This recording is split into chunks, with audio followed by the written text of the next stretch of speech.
It's 7:27 p.m. on a cold February night in rural New Hampshire. A young woman sits alone in a crashed car, smoke rising from the hood. A school bus driver pulls up, rolls down his window and asks if she needs help. She looks him dead in the eyes and says, "No, I already called someone." But she hadn't called anyone. And by the time police arrived, less than 15 minutes later, Maura Murray was.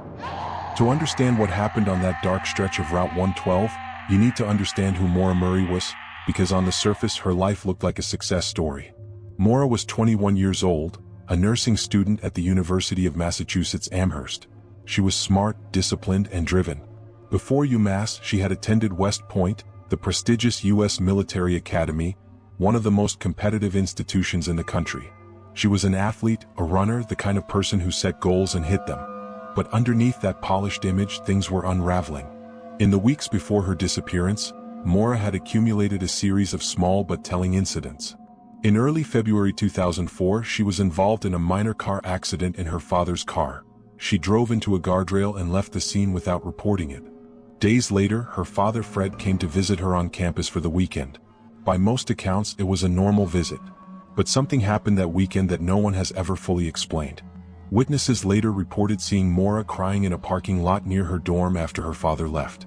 Then came February 9th. That Monday morning, Maura sent emails to her professors explaining she'd be missing class due to a family emergency. She emailed her boyfriend, Billy Roche, telling him she loved him. She withdrew $280 in cash from an ATM, nearly her entire bank account. She packed her car. She looked up directions to multiple locations in New Hampshire and Vermont, including ski resorts and rental cabins. She bought wine, vodka, and other alcohol from a local liquor store. No one knew she was leaving.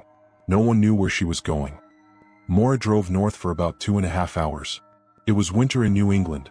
The roads were icy, visibility was low, and Route 112 through the White Mountains is not a forgiving road even in good conditions. At around 7:22 p.m., Maura's Saturn sedan veered off the road on a curve near Haverhill, New Hampshire. The car hit a snowbank and came to a stop. The front end was damaged, but the crash wasn't severe. Maura was not injured. This is where it gets strange. A passing motorist, a man named Butch Atwood who drove the local school bus route, stopped and offered to help. Maura told him she had already called someone. Atwood, being a kind and cautious man, went home, which was just down the road, and called 911 himself. He sat by his window watching the car, making sure she was okay. Police arrived in under 15 minutes. The car was there. The damage was there. Maura's belongings were there, her MapQuest printouts, her open bottle of wine, her packed bags. Her cell phone had not been used to call anyone after the crash. There was no record of her calling AAA, her father, or her boyfriend. Maura Murray was gone. The temperature that night would drop below freezing. The nearest town was miles away. The road was surrounded by thick forest on both sides. She had simply vanished. Search teams combed the area for days. Dogs were brought in. Volunteers from across New England showed up.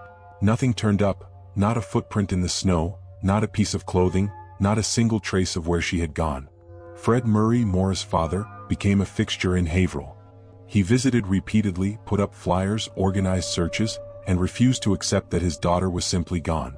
He remained one of the most persistent forces keeping the case alive for years. But the investigation hit walls everywhere it turned. Investigators looked into Maura's personal life. There were rumors of a troubled relationship with her boyfriend, rumors about her emotional state in the days before she left. Some people suggested she had simply chosen to disappear, to start over somewhere else. Others believed she had wandered into the woods, disoriented, possibly intoxicated, and succumbed to hypothermia. Her body, they said, could be hidden beneath the dense forest canopy, buried under years of leaves and snow. But none of that fully explains the behavior before the disappearance. You don't withdraw your life savings, email your professors about a family emergency, and pack your car for a spontaneous mental breakdown. There was planning involved. Maura was going somewhere specific. The question is, where? And then there's the witness problem. In a case like this, witnesses are everything. And in the Maura Murray case, the witness accounts are deeply inconsistent. One local man claimed he saw a dark truck parked near Maura's car just after the crash, parked suspiciously close, idling on the side of the road. Multiple people in the area had their own versions of events that night. Some accounts matched. Many didn't.